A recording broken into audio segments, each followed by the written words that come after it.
Hey, everybody. Happy Wednesday to you. Welcome, of course, to Midnight Hatter Live, the weekly variety show where we talk Gundam, gaming, and Gunpla. I am your host, Stephen Bayless, aka Midnight Hatter, and joining me, as always, the Gundam explainer, Blue Gamer, Adam Blue. How are you, man? You're doing good. Glad we're back, and we're back, and it's like a normal type of show because we had holidays, we had the show with Kyle when we did the, Year in Gundam, so check that out if you haven't from last week, and now we're kinda back. Yeah. It's like the First show first. of the year. Or I was well, about to say, for proper. me, like Oh, Gundam yeah, Explained that's show true. was last week, but this is Yeah, the first Midnight Hatter Live of 2026. So and we're doing it like classic. I already see the thing you got up, you guys are gonna see in a little bit, is classic, Midnight Hatter, but yeah, yeah, happy to get going. yeah, man. Hopefully you guys enjoyed that little wait screen. I need to update that actually. I was just talking to Adam before the show started. L- Maybe a couple weeks ago, I actually unlocked the wait screen animation of the Ariel, the ultra rare EX Ariel from SDG Generation Genesis. I am very close, this close to unlocking the wait screen animation for the full armor double Zeta EX. So I mean, I've been playing the heck out of this game, especially because last week they released the second half of Seed Seed Destiny. I almost said Seed Freedom. I Okay. keep doing it. It's like Seed Destiny, Okay. and the second half of Witch from Mercury, which I thought it was interesting. They did release SSR versions of the Pharact, the Michaelis, the Darabald, the Calibarn, the Schwarzette. What's interesting is they didn't give them any, like, interesting names, it's just Season 2. So it's Darabald Season 2 and Michaelis Season 2, Hmm. Pharact Season 2. Um, which, what would you call them, honestly? I don't know, I would probably call them something like that might be more related to the type, because it might have a specific skill or something, um, that maybe, yeah, puts in a different class, I don't know. Are there differences? For the most part, no, but this was the coolest part, Hmm, is I've been trying to unlock the ultra rare Calibarn, so I've been, spending a lot of my diamonds on trying to get the Calibarn or even the Destiny, because there's the Destiny Gundam ultra rare as well. hmm. But what's cool is they actually came out with SSR versions of they already were SSR, but now they have gotcha versions of the Gundam Ilfrith Thorn, the Gundam Ilfrith, uh, what's the other one? So it's Yeah, Thorn, the, no. and the, Ghouls Delanza, which I actually got all 3 of them, which is kinda cool. Um, so the Thorn and the actually are the Gundvolva versions. So they're the versions from the Rumble Ring, like the big group battle, Okay. and so their special attacks actually have Gundvolvas come out Oh, and that's cool. fire on the enemy, which is kinda cool. And then Ghouls Dalanza actually has a couple of, special attacks. I think it's actually got one of the new things that they introduced at the end of the year for G Generation Eternal was the preemptive strike feature on certain attacks. And what this does, I think that this is like one of the coolest additions to the game. And I've talked before about like the enshittification of the game because of all the like extra features and like it's getting a Yeah, little that makes too stuff. complicated. Yeah. But one of the things that I like is this uh preemptive strike feature that some of the attacks have where if a unit is attacked by an enemy unit, it will use that attack before their attack resolves, which is kinda cool.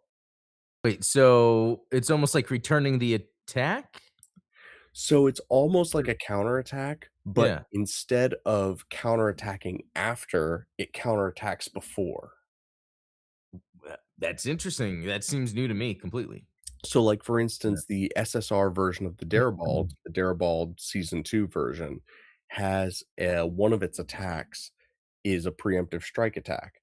And so, for instance, if you are if it's the enemy turn and the AI is coming to attack you, you can select that attack and your attack will resolve before their attack. So you have the potential to, like, kill an enemy unit or at least weaken their attack before they attack you, which is really, really cool. That is. I could see those being kind of like defense units, you know? Yeah, that's pretty cool. Yeah, you can do some really, really interesting stuff with it. So, I'm having fun with it, hopefully you guys are as well. I Again, be like actually oh, have you no, been sorry, playing it? well, no, I actually haven't, because you know, like, you really got me for a series of consecutive weeks to jump in and play, and I actually haven't. I think the last time was when I got a New Year notification for some diamonds, and then Yep. but, I mean, that's still one of those games where I think more than any mobile game, maybe I can get back into it very easily after a period of time and get some enjoyment out of it, really. I mean, it is cool. There's some pretty cool stuff in there. I mean, a lot of stuff that I love, a lot of stuff that's not so great, but, um, yeah, all in all, it's still a very fun game to play, and I'm glad that they are expanding on the core features, that it's not just the seasonal stuff. Like, one of the things that I would not appreciate is if it was constant, like, event after event after event. Like, Mm, the new Witch from Mercury stuff, that's here to stay. The new Seed Destiny stuff, that's here to stay. So, like, there's stuff that you can continue to play through, and, of course, the Eternal Road is still, like, the challenge mode because it's easy enough to beat all of the story modes, like, yeah, that's just a numbers game. right. But the Eternal Road mode is the true, like, challenge mode where it's like, if you can get particular units, and I've seen guys on YouTube that can beat it with, like, 1 unit in squad A and, like, 2 units in squad B, like, they push themselves even further than what the challenge actually is, but they Wow. will go out of their way to, like, "Okay, I'm only gonna use development units, I'm not gonna use any UR pilots, no UR units," and stuff like that. So there's some cool stuff that you can do to really push yourself as to how well you understand these systems, and they actually have a new mode in it's in, like, the special battles mode where it's called Instructor Challenge, and what they do there, and this I advise anybody who's, like, trying to get better at this game to do this. The Instructor Challenges are they're challenges from South Burning, of Oh, that's cool, 0083 double fame, 83. Yeah, that's cool. and they basically set you up and they say, like, "Hey, you have 1 turn to take out these 3 enemies, but they have 4 uh, support defense. So it's like you have to very tactically use your moves and things like that in order to make sure that you take out the enemies in the correct order, that you use your units in the correct order to make sure that you maximize their efficiency. So if you want to get good at the game, that's the way to do it is through the instructor Yeah, challenges. which that's great. That's classic sort of strategy gameplay right there, you know? Yeah, that adds to it. I do appreciate that because I do think it's important that there is, some ongoing, Gundam game going on. I just don't know. It seems to be doing well. I mean, but who knows? Who knows with that stuff?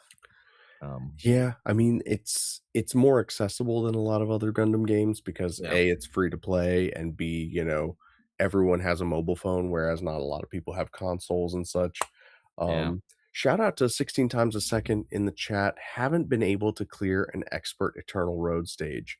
Man, Mm. it took me a long time to finish the first one, and the first one that I finished was actually the Universal Century one, and it wasn't until I learned that you have to not be aggressive. You have to actually move your units away from the enemy, because what happens is if you can bait the Big Zam and the Psycho Gundam away from each other, they can't play off of each other, so they can't do support defense, and you can swarm them with support attacks on the counterattack. So it's like And that goes against all logic of SDG generation games where it's like you have to attack, attack, attack, make sure that Yeah. you land the first strike. It's like, no, no, no. In this particular case, you want one defender that's gonna soak up the attacks, and you just you position your units in such a way where the Psycho Gundam comes out of position, they go to attack your main striker, you block it, and then you have 3 support attackers just pounce on them and take them out in one hit. Um, That's really cool. It's almost like in a real Gundam battle, Mobile Suit Battle, having to strategize, "What do we do in this situation?" You know? n It's because you can't do that in real time as easily in a game. no, definitely not. And they've made it a lot easier now that, like, in the map, they give you hints where it's like, "Here's where they can hit you from, and here's where map attacks would cover." So it's like, when you're moving your units, you know where you can specifically move them to where they're out of range of any attacks, and it forces the enemy to come out of where they're at. Yeah, it was reminding me, because the animations that popping in my head. So, I'm playing Xenoblade, and the Yeah, one of the weapons of the mechs is they call it a drone or drones, but it's pretty funnel. much fin funnel. Yeah, they just pop out, go all around, and I had 'em maxed, so I had where, like, 2 of my skells had them, and we would land, they would shoot out at the enemy, and immediately you'd see the health bar just go down, and I was like, "Oh, that's sick. Very Yeah. Gundam. Very Gundam." Dude, by the way, like, if you guys haven't checked it out, Adam dropped a video today that was Gundam versus Oh, Skells from yeah. Xenoblade. Check that out because it's a fascinating comparison. Honestly, I think it's a more interesting comparison than what people typically do, which is Gundam versus Armored Core. To Yeah. me, I think Gundams mop the floor with Armored Core, like, Oh, that's yeah, and it's very interesting too because because I was thinking about, the mechanics of these skills, the mechanics, of a mobile suit from Universal Century, I guess, and part of it was like, well, it almost like does, and that's why I started thinking it doesn't make sense because like, well, I guess I was going to my army brain, military brain, where it's like, okay, what are the production units? What would be the captain? What would like and then it's like with Skells, there's not really that. It's a kind of a different thing that's going on, and that's kind of what led to the video. Because at first I was going to compare weaponry and like how they would. It's like no, they're actually completely different tools, and yeah, that was well, pretty and it interesting. reminds me of something like, something like Mass Effect where you've got, like, a squad of characters that each of them kinda has, like, specialties and functions within the unit where it's not like you said, it's not quite a military, like, grunt suit. It's like they're very tailored to. Like these specialized Yeah. heroes, like yeah, it's funny you brought up Mass Effect because I wonder how much from playing Xenoblade, how much I would then maybe get certain aspects of Mass Effect. Is it open world? I mean, when you, like, go to a planet? It is, yeah, I mean, Cool. you basically have free reign, especially in Mass Effect 1. In Mass Effect 2 and 3, it's a little bit more linear, but Mass Okay, Effect 1, like, you basically just have free reign of the entire planet when you land on it, and that's cool. yeah. That's cool. Maybe one day I guess I'm figuring out how to balance where it's like it's less of a balancing and more of a maybe a restraint slash patience where it's like, let me sit here and deliberately take in this story and not be like skip cutscene. Let, let me try to get involved. It's just and I saw some of it in Xenoblade Chronicles X is sometimes the story is just a little too corny and it takes me out. So that's why I can't then like get in. So But yeah. one of the things about Xenoblade is, and this is just from me having watched you play it, is that Oh, a lot of that story is actually baked into, like, it's not like there's deliberate cutscenes that are separate. Like, there's a few of that, but there's like a a few. lot of Yeah, it it's not much. happens within the action, Yeah. right? So You're one right. of the things that takes you out of like a Kojima game is when you're sitting there for 40 minutes just watching a movie and you're Yeah. like, okay, when do I get to do something again? Whereas with Xenoblade, it's like you're in the game and it's just the Yeah. story is happening during. Yeah, and there was another game, oh man, what was I playing recently where I was like, "Oh, in the start, what is it gonna have me for, like, an hour watch a cutscene, or is it gonna put me into the game?" Oh, Actually, it's Dragon Quest. yeah, I was about to Yeah, say Dragon Quest this Dragon morning Quest. on the Blue Gamer show where I was like, "Well, oh, it got me into it real fast, that's cool." But it didn't play too much of it, but Which, I mean, like, honestly, a demo shouldn't be orienting you to the story. The demo should be a gameplay demo. Honestly, I'm a yeah, big fan of when game demos don't even start you at the beginning, when they drop you, like, in mid-game, because then you yeah, get to see, some of, like, the upgraded gear, you get to see some of, like, the actual combat mechanics and things like that. I agree. So, It's funny sometimes when games hold things back that you don't find out about until it gets late game, it's like, "Wow, this would have been better throughout the whole game." right, Yeah, no kidding. Like, yeah. that's how I feel a lot about, like, Lost Planet is Oh, Lost yeah, Planet is a game that, man, the mechs at the end, like, the vital suits, when yeah. you get the hardballer and it, like, transforms and you've got a sword arm and you're flying and cutting stuff up, like, dude, where was that, like, 3 hours ago? Because I would've Man, been way more into it. every time that's brought up, I wanna play even my brother was we were talking about that not too long ago because we both have a 360 copy and PC, um, 1 and 2, Yeah. uh, both of yeah. Great games, great game, and honestly, they inspired what I'm working on tonight. So, perfect Ooh, segue. Obviously, you okay. guys know that I've been working on my own mecha, my own games, these things. I've shown you a couple of things in the past, and I wanna share with you guys some of, like, the AI workflows that I've been using, and, before we obviously get into it, uh, one of the things I always like to say is that, you know AI stuff isn't perfect, and, regardless of how you feel about Scam Altman and, Jensen Huang and the moron running Microsoft into the ground and how they've built an atomic bomb under the global economy, um, I think that it would be imprudent to not use AI tools wherever they're available.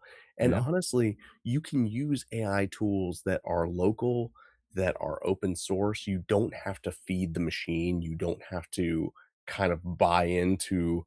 I think what was interesting is like Sam Altman in an interview was like, "Oh, the best way to combat AI is to pay me $20 a month to use ChatGPT Premium." And it's like, well, you would say that, right? yeah, that's Um, but the thing is the open source and the free tools are getting very, very, very close to being as good, if not better, than the stuff that you pay for. So, yeah, you don't have to buy into their ecosystem in order to utilize the benefits of these tools. And one of the things that I've said before in the past is like, I've paid artists, I've paid modelers to design mecha and characters for me in the past, and, you know, it's had some good and some bad results. What I like about the tools that I've been using and the open source models that I've been running on my machines is that I have ultimate control over a lot of these things. And by all means, if have a 4-year degree in 3D modeling and you use Maya and 3ds Max, all this stuff, good for you. Go for it, crush it.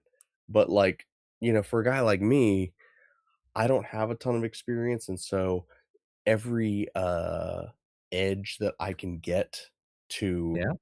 to And have benefit fun, me. express yourself. Yeah, you're gonna take it. You don't wanna be held back. I don't want to it's funny when people are complaining about AI usage, it's almost like, "Okay, so then I should, like, allow the tools to be in the hands of the corporation, and I will just then not do anything, not improve myself based on the tools that are gonna be available." It makes no sense.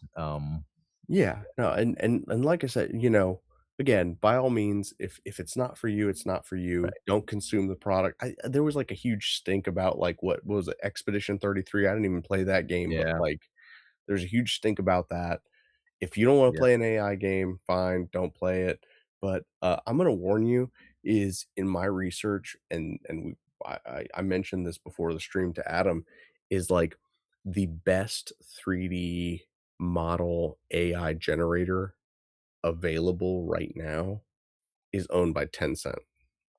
which makes sense. So so get ready for 2026 to be the year of Chinese AI slop games just flooding your phones because there's just not gonna be a way around it. Um, and, like, you can either try to do something better and stand out from that crowd, or you can just, like, accept it. I just don't know what the alternatives are No, because because it reminds me, speaking of mobile phones and mobile games, also when mobile games first started coming out and people were like, "Oh, this is what mobile games are." A kind of a vocal, who knows if it was a majority, probably a minority since they make a lot of money, but how yeah, people don't like the but it's been like 20 years that mobile phone games have existed in the way they have, and nothing has changed, and it makes me think, with these games coming out where the graphics or everything's gonna be run by AI, we're gonna be like, "Oh, we hate these," but then they're gonna continue to exist, yeah, as well as the other things too. Because even right now, I don't play mobile games other than maybe Eternal, but I have other games I can play on PC on it. So it's the same thing with the AI tools, or the AI yeah, slot. and as much as I hate to admit it, it's like, um, mobile games are, like, the moneymaker. Like, Yeah. nobody's making money in AAA console gaming or even PC gaming for that matter anymore, EA got bought and went private, which you is know? nuts 'cause, It's nuts. as far as, like, if you wanna talk about who has, like, the nastiest corporate practices and, like, the greediest approach, it's EA. Like, there's the Yeah. memes, right? And it's just crazy to think, like, how many big publishers are there now? There's not much, and so you think of a company like Konami when they were kinda backing off for a while, it's like, "Oh, they were being smart because this industry is volatile." But then you look at a company like Capcom, and it's like, man, they know what to do. It's because of the leaders of Capcom, isn't it? The father and son, and they're, like, Yeah. really into video games, and yeah. Yeah, exactly. And I think that that's a huge part of it too, is like when you look at something like what's going on with Microsoft, where they're trying to cram AI into every corner of like, dude, nobody's using Copilot. Like, it's just not like stop trying to Mm. make Copilot a thing. Um, when People they're are using it. cramming it into every corner of Windows 11, and now Windows 11 Oh, doesn't work commercially. for people. Yeah, that's a good part. I would say for and that's what's interesting because I'm using it a lot in the enterprise space, like, and it's used all the time in enterprise space, and Yeah. you're kind of forced to use it. It's like, oh, I'm seeing the benefits. So and I think then when I'm on my Windows desktop, I'd rather use ChatGPT than Copilot. Um, Yeah, and I mean, it depends, like, honestly, in a lot of cases, I 100% prefer, local and open source tools because for a number of reasons, like, mhm. obviously, I don't wanna feed the beast, but also being able to train my own models, being able to train my own agents to do the things that I need them to do, as opposed to this, like, Yeah, basically data farm where they're just using everything that I feed them to create more impressive models and stuff like that. I don't need a data center to do the things that I'm doing locally.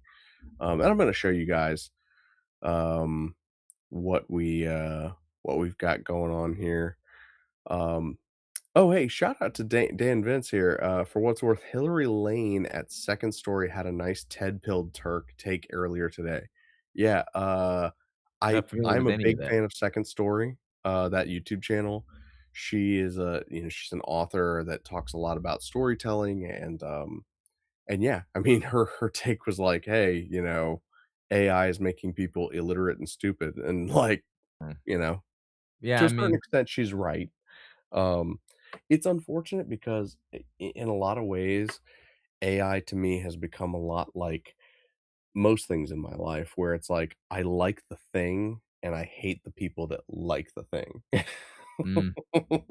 Yeah, it's Um, very interesting about the whole making people dumber because there is this phenomena that happens within cultures and civilizations where you are constantly regressing.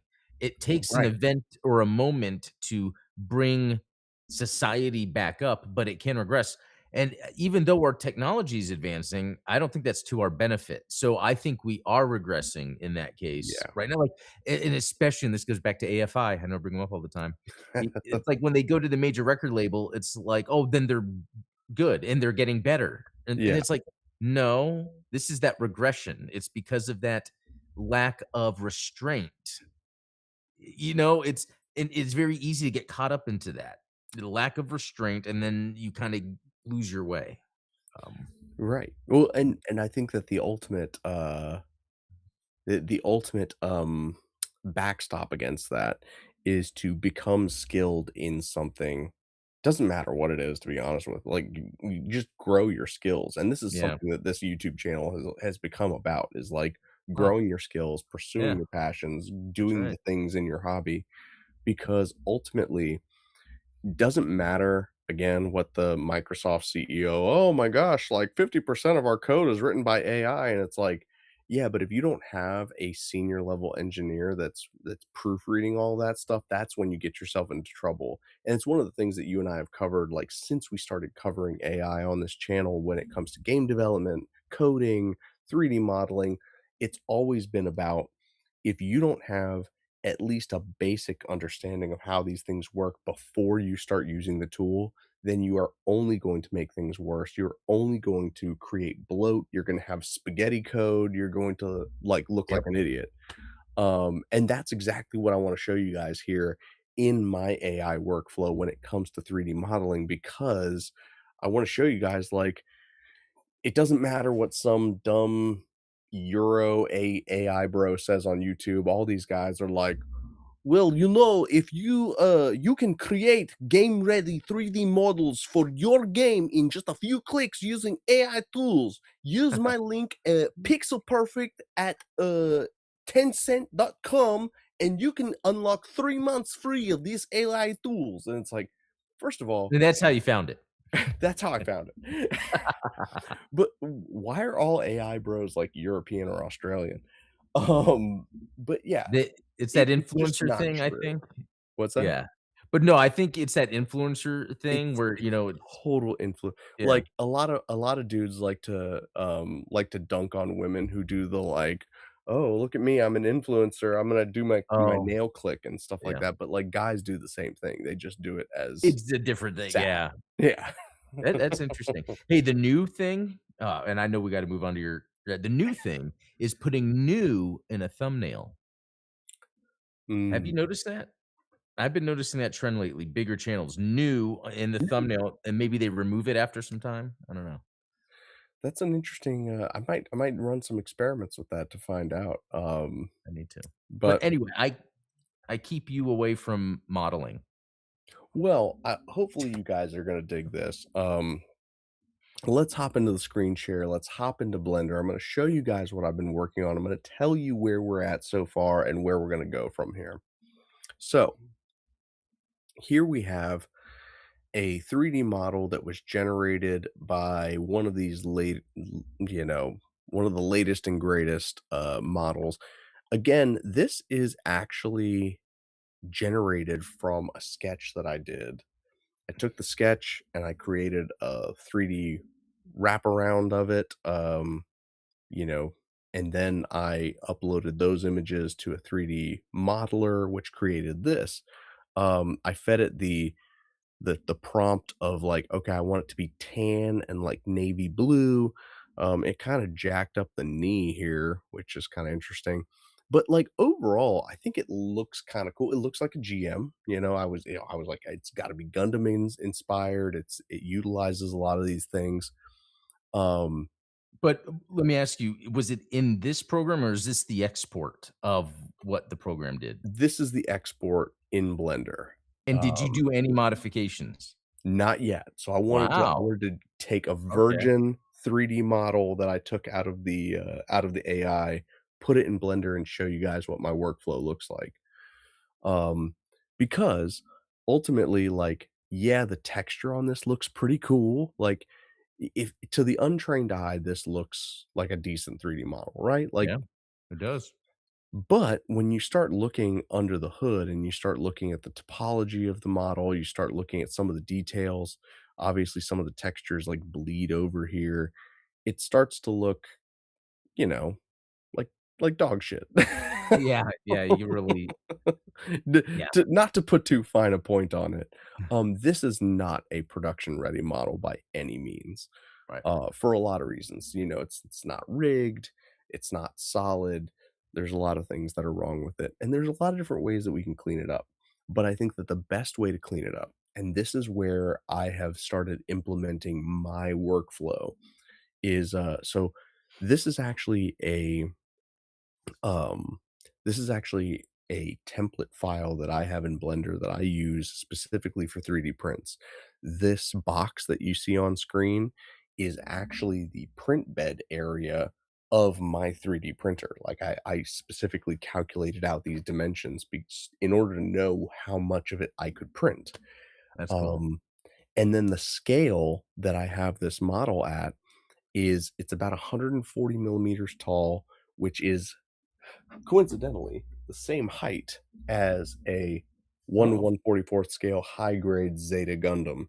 So I wanted to have, the scale dialed in pretty tight to, a 20-meter tall Gundam style robot.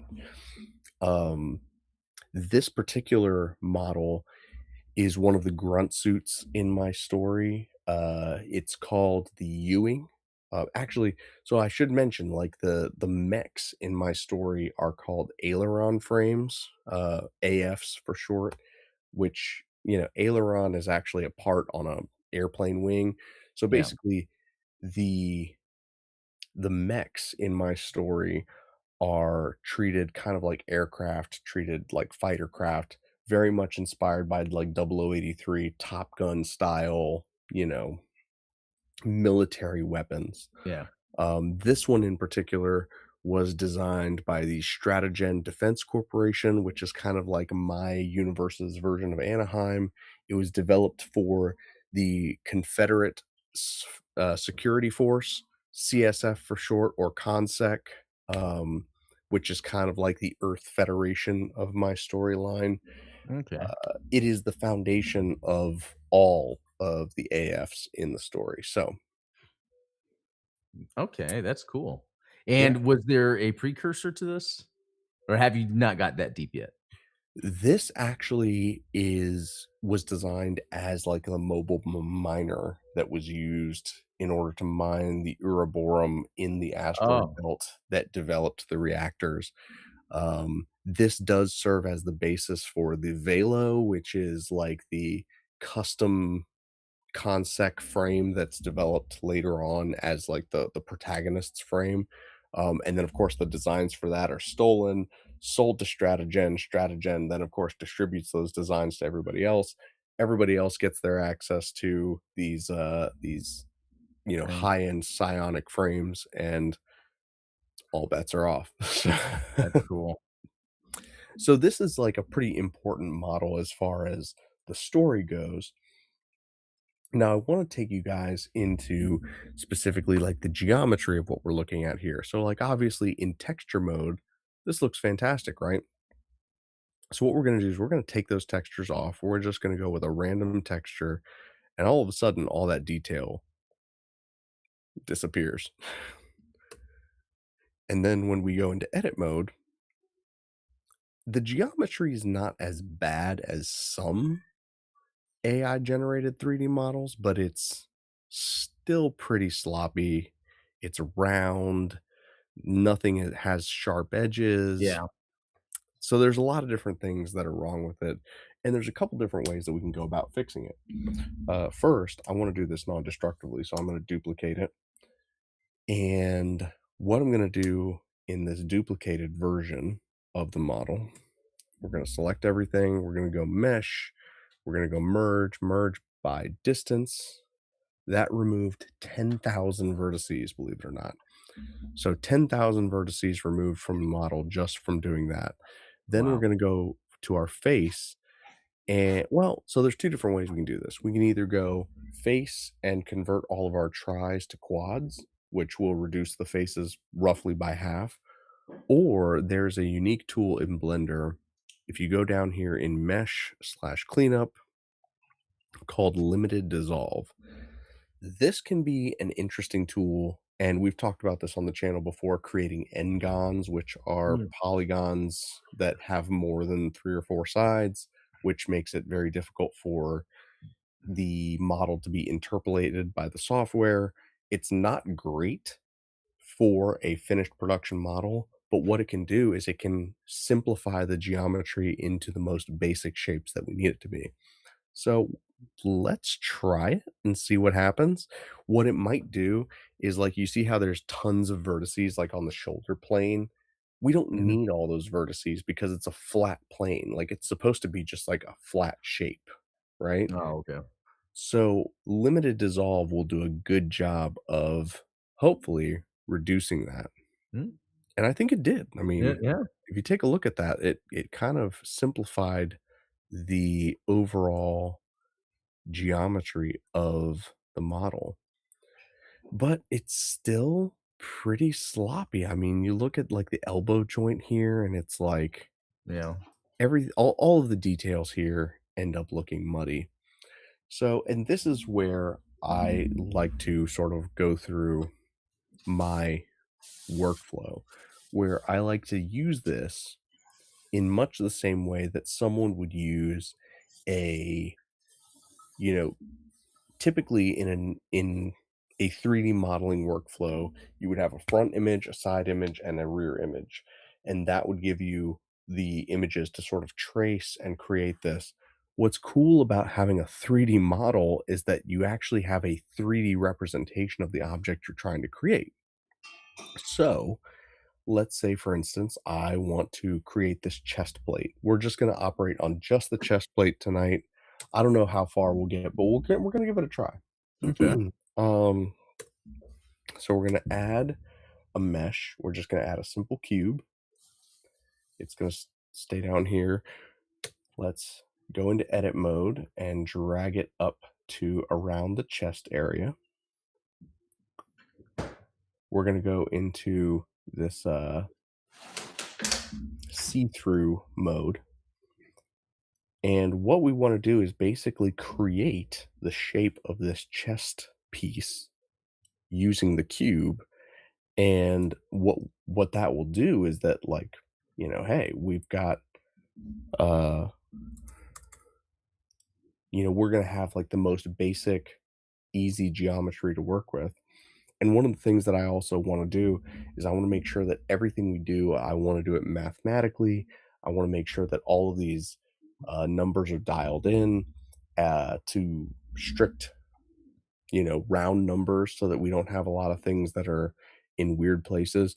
So, for instance, I kind of guessed about the width of the center of the chest, and then I went in and keyed in 2.75. So I scaled it 2.75 times its original size, which the cube itself starts at like 2 millimeters. So this is 2.75 times 2 millimeters. You guys do the math. But the idea is I want everything to be repeatable through different operations, different mathematical operations, especially when it comes into like the angles of the arms and legs. Because then when I go to rig it for animation and things like that, I can go in and to the bones, I can say, rotate this bone by 15 degrees in order to match the arm, things like that, which are Yeah. going to do, they're just going to make life easier, right? So, like, for instance, right now I have taken this cube and I've raised it 104.48 millimeters on the Z axis. We're just going to change that to 104.5 to make it a nice round number. And it still sort of lines up with the center of the chest here. We bring it forward because really what we want is that we want the edge of this cube to line up with the edge of the chest piece here, which currently it's sitting at negative 15.669. We don't want that. So let's do like negative 15.75. So that way it's a nice round number. And if I have to match anything to that, I Yeah, have much a easier. yeah, This exactly. is like getting your layers in order in Photoshop. Exactly, you know? And the thing is these are the types of things that I think get overlooked when it comes to designing things in 3D or using AI tools is, like, one of the things I would never do is ship a raw, like, AI generated model because obviously you see what it looks like. Um, and so if we line this up sideways here, honestly, it looks like we could probably raise this a little bit further. So let me do this. We're gonna select all. Let's just go ahead and set this to 105, and now that lines up a little bit better.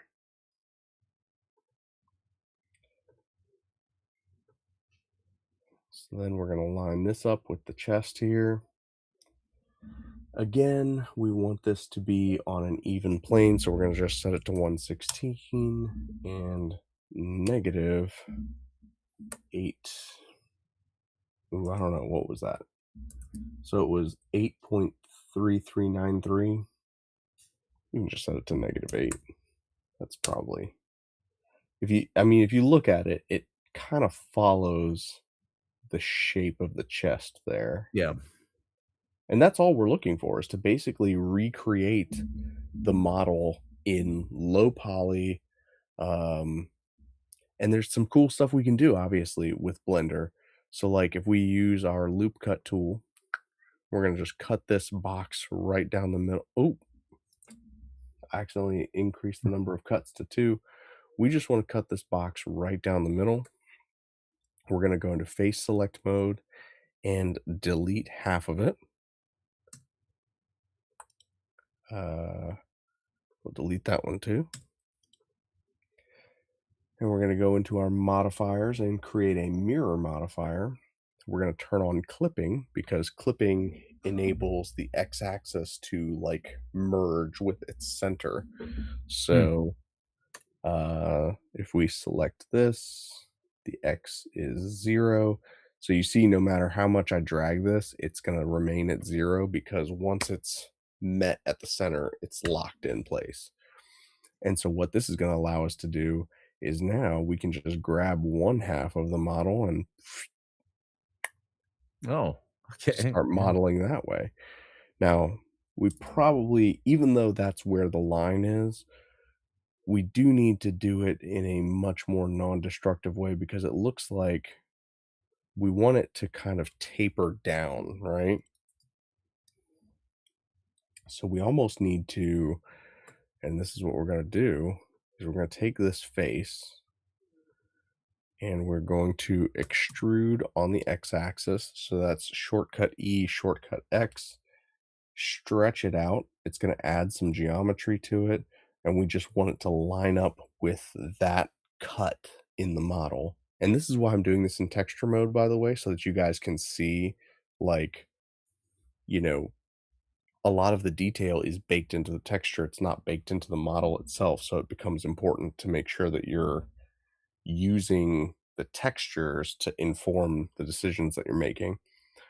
Um, so then, yeah, where that line is sitting, we're gonna drag the well, no, we don't wanna drag it back because we don't wanna drag the entire face back, let me put it that way, because we want the chest to be a flat surface, at least according to the model. So we're just gonna drag back this edge, and that kinda gives us the shape that we're looking for here. Drop it down here in the front. We can line up in orthographic mode. So yeah, we're basically just kind of wrapping the model around this shape. Seems like a lot of work. It Not is. gonna lie.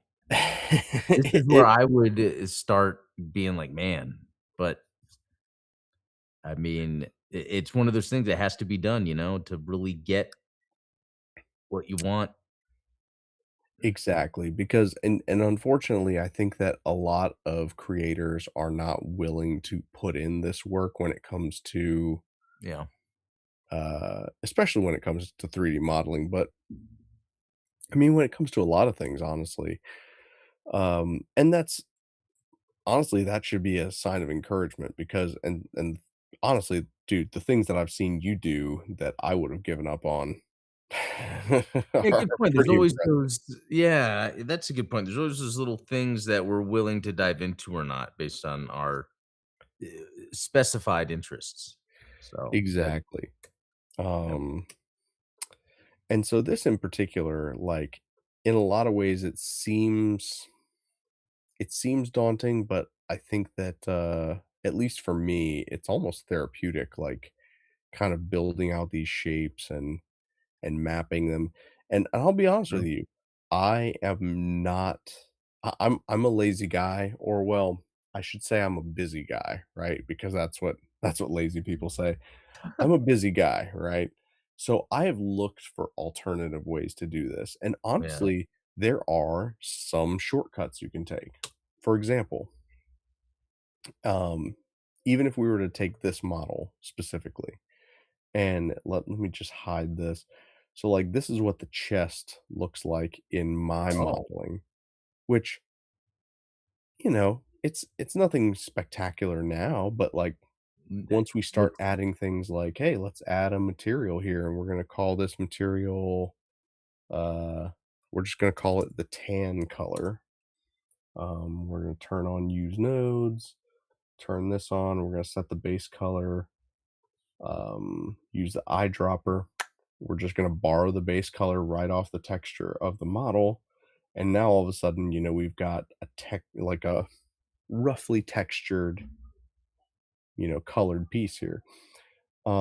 But there are some other interesting things that we can do, for instance. So let's excluding what we've got here, we're just gonna go ahead and add another cube because that's everything, right? Everything in Blender, everything in 3D modeling, it's all just starts with a cubes. cube. It's all just cubes. It's like that meme, of the astronauts and the ones pointing the gun at the other. It's like, Oh, "You mean to tell me everything's cubes?" Yeah, sure is. totally. Um, so here's something cool that you can do, and it's gonna yield depending on what you do, the results are gonna be mixed, but I do wanna show this as an alternative to what I've been doing, right? So one of the things you can do is you can create a model, and basically what we're gonna do is we're just gonna kind of like create a box around the shoulder here. Um, 3, we're just gonna pull this in, and then we're gonna add a few different modifiers to it. For one, my favorite modifier always is the mirror modifier. Boom, we've got left and right shoulders. Hey, it looks good Uh, just like that. boom, yeah, Just like easy. that. The next modifier I'm gonna do is the bevel modifier. This one can be a lot of fun because it can actually add a little bit of depth without a lot of effort, and put it that way. So right now the offset's only at 0.1 millimeter. Let's set it to 1 whole millimeter. So what that's gonna do, is gonna bevel every edge of the object by 1 millimeter. So gives us a little bit of extra dimension. The reason that I'm doing that now is because the next modifier we're going to add is the subdivision surface modifier. This one is going to control the total number of polygons that are built into this particular object. So as you can see, just one iteration of it, and it basically takes our model and cuts it down the middle. And we can control how many times it gets cut. So for instance, right now we've only cut it twice. This will cut it 3 times. This will cut it 4 times. Oh, well, so that's only the render mode. That will cut it 2 times. That will cut it 3 times. That will cut it 4 times. So obviously creates a lot of geometry. If I go into Yeah. wireframe mode, oh, you really can't see it. Well, no big deal. In other words, it creates, you know, a much more detailed mesh. I think Yeah. we're only gonna go like 2. on this particular because I think that that creates enough geometry for us to work with. But one of the things I need to do is make sure that we drag this back, and we wanna make sure that we totally encapsulate the shoulder pads here, the pauldrons, if you will. The reason we're gonna do this, and this is where the real magic happens. Oop, let's gotta make sure we completely cover the pauldrons. We're gonna make sure we cover the back too. Alright. Looks kinda goofy with these big Mhm. boxes on his shoulders, right? But here's where the real magic happens. We go into add modifier and we add a shrink wrap. The shrink wrap allows us to select another model in the scene and shrink the geometry that we have in this model to that model. So we're going to just select the node here, and you can see that there's some overlapping geometry now. If I deselect it, we now have pauldrons, Hmm. and the geometry here is still not perfect. Like, obviously, you can see it gets a little messy in here, but this is way easier to clean up Yeah. than Hit something that else. other one. Yeah. Right. So, like, this is where I would come in here and say, we're going to apply the mirror. Let's apply the bevel. Let's apply the subdivision. And let's apply the shrink wrap. And by applying all of those modifiers, we've done this in a much more destructive way. But now we can come in here and we can edit this model and start making it look a little bit cleaner. Uh, X faces. So now we can start to like model based on the shape of the actual mesh. So isn't that cool? Yeah. Again, it's not perfect. This is just one way you could do it. One of Yeah. the other things you can do is like then you start. Let's just grab all the faces on this edge.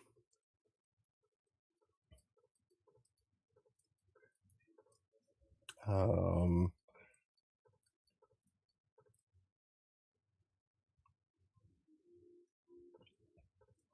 and again, this isn't necessarily the way I would do it. Excuse me. Just because you don't have as much control of the geometry because like all of this stuff is done programmatically. But let's say we select all of this, we go to we're going to go to edge mode and then we're going to say dissolve edges. And that creates a flat face where we once had all that geometry. So Okay. then we can kind of create that flat plane that we're trying to make. That's just one way to do it. Um, Again, it's probably not the best way to do it because these kind of tools are all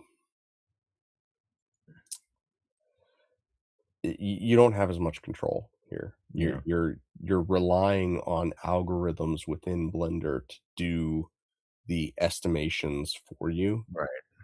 Um, so we'll dissolve vertices. And so it's like we can get that flat face that we're trying to get, but it takes a lot more work than, say, just creating this, which Yeah. is like, which one would you rather work with? The boxy frame here that then we can add modifiers to, or the heavily modified kind of warpy looking thing? Yeah. No, I that chess piece looks good though. It does. Thank you. Eh, Now we can do fun stuff with this too, obviously. Like we can come in here and add that bevel modifier. Oh, yeah. Um, and I plan to. I plan to incorporate as many of these modifiers into it as possible. I would probably do a point 0.5, not a full millimeter, but it just adds that much level of detail and depth that wasn't there before, right? And then the nice thing about doing a bevel and then a subdivision surface is that the bevel creates those hard edges where the subdivision surface would otherwise be smooth. So, like, if I were to turn this off, that's what a subdivision surface does to a model without beveling. Yeah. Although, I think in this case, we're gonna go hard edges. Yeah, that's cool. So, hopefully you guys have dug this look into my particular workflow. Um, and again, I encourage you guys to check out these different tools and employ them in different ways. Um, you know, this model, it's so awesome in so many ways because, for instance, when I drew the sketch of this, I basically drew kind of like a sketch of the Hyakushiki, and I was like, Mm, "Hey, generate me a 3D model in navy and tan based on this mecha," and this is what it gave me. wow. And so it just gave me this front view. I uploaded this front view to AI and said, "Create a 3D model of this mecha," and this is what it gave me, and it like generated the rear skirts, and it gave me a lot of this detail that I otherwise wouldn't have. Again, there's a lot of stuff about this model I don't like, as Yeah, we've discussed, but because I know some of the basics of 3D modeling and 3D shape building, I can take this and use it as a 3D reference of the thing that I want to make, and from there we can make something game ready, 3D yeah, print ready, and ready to rock.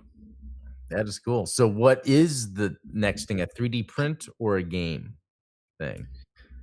I'm definitely leaning more towards the game, uh, Cool. but I wanna try and make everything off of the same 3D models. I don't Yeah, wanna have to have, like, different models for different yeah, yeah, it's applications. like those are your assets, and you can use them for so many things. Yeah, that's cool. Yeah. Now, I started off the show saying, "Hey, AI tools in 2026, chat, are we cooked?" And 71% of you guys said, "Yes, we are." Uh, Yeah, I even think the Probably. reason But we've been seeing those Marvel leaks are them getting ahead of the AI. You know what I mean? You've noticed that, right? Like, yeah, there's been the hon leak and then the trailer, the leak and then the trailer, and the leak looks like someone's recording it off of something. And that's usually when you're seeing these AI things, they look like they're production uh videos. So I think this is a way to right. kind of counter AI. It's pretty interesting. Because yeah, I think it's gonna totally change the I way think that everything happens. definitely. Again, one of the things that I think is awesome, and I think it was you that sent me the video of, that fan-made Legend of Zelda movie trailer that was Oh, all AI, is yeah. it makes it easier for individual creators to do really cool stuff without having to, um, either pay through the nose to have professionals do it or, be affiliated with whatever studio, brand, or Right. franchise needs to be involved in order to make it. Um, for better or worse, I think that's cool. Like, I Yeah. actually and I sent you this, where there was somebody that created an AI version of, like, the Gundam Battle Assault games, but using, like, more modern mobile suits. So, like, the EXS Gundam, and the High which was really cool. These are Yeah. things that we wouldn't have without that. Exactly. Um, Now Yeah. whether you think we need them, Right. but Yeah, I don't know. I know. Personally, this has definitely improved my workflow, and, like, That's I good. am loving what the result of these are. So, and hopefully you guys will dig the final product. Again, it's not like I'm shipping out these mud models that are coming Oh, out right. of, the raw 3D assets. One of the things that I've always insisted upon is that, AI tools can make a good thing great, but they can't make a mediocre thing good. Yeah, good way to put it. Yeah. Well, thank you guys so much for hanging out, and thank you, Adam, for tuning in as we Yeah. work on my video game live for you guys. Hopefully, you guys are getting excited about it. I want to have something to show you guys by the end of the year. That is my commitment for Oh, 2026. Whether it's a tabletop game or a video game, I want to have something which, Gundam aside, like we're still yeah, going to be doing some Gunpla stuff this year, but I wanna have some MagMechs in your guys' hands by the end of the year. that's cool. So, Yeah, totally. yeah.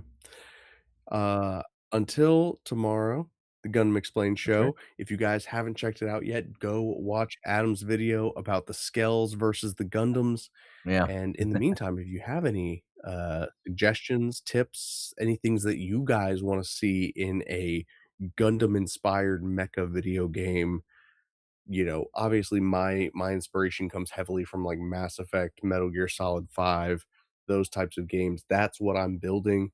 Let me know in the comments what you guys want to see, and I'll try to incorporate it in. Cool. Thank you guys so much for watching. We will catch you later. See y'all.